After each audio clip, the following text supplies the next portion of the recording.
When I was a child, the ideal of self-reliance was heavily stressed. This idea that I had to be really strong and independent in order to be able to survive in this world of struggle. It was an important lesson, and I think it helped me become a really strong and independent woman. But I think it made it hard to really figure out my relationship with the outside world and those around me. My parents were young when they married, and I think a lot of the struggles that came out of their relationship were caused by the fact that they didn't really know themselves before they settled down and started to raise a family together. During my high school years, I really ended up basing my own self-identity on what other people felt about me. It was really important to be liked and to portray myself as being a certain way, even though looking back, I don't think that was really genuine. It was during this time that I met Ben. We were instantly connected to each other. He was one of the most independent, funny, real people that I'd ever met, and I just had a blast with him. But high school ended and we ended up going our separate ways. He ended up going to school and then traveling around.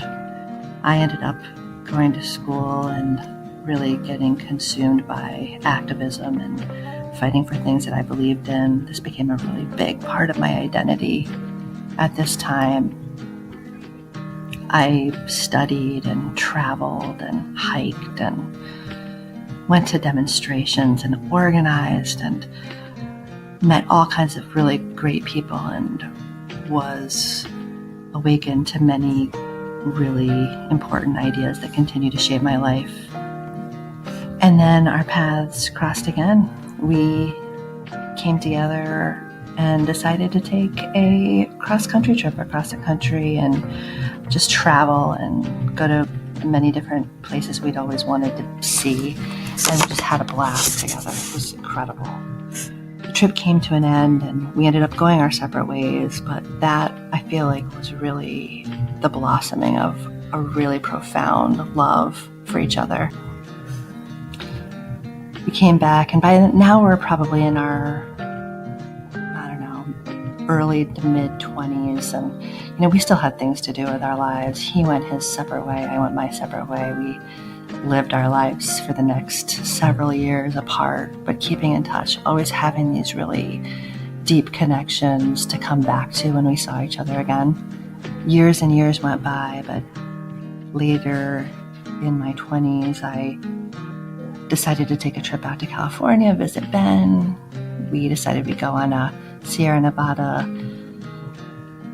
adventure, and I was out there for about a week, and that was it. We ended up being inseparable ever since.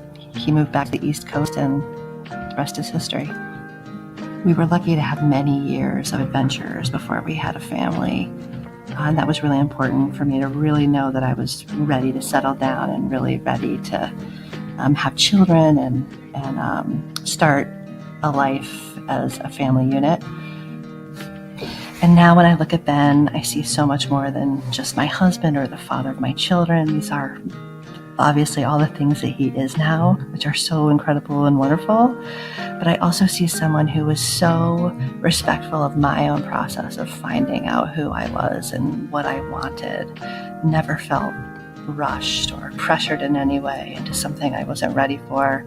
And it's so interesting how our paths crisscrossed so many times, and each meandering allowed us each to grow and develop in our own way, and then ultimately come back together when we were really ready. This year marks 23 years now of a long, ongoing relationship with Ben, a wonderful friendship, first and foremost, that has built the foundation of an incredible marriage.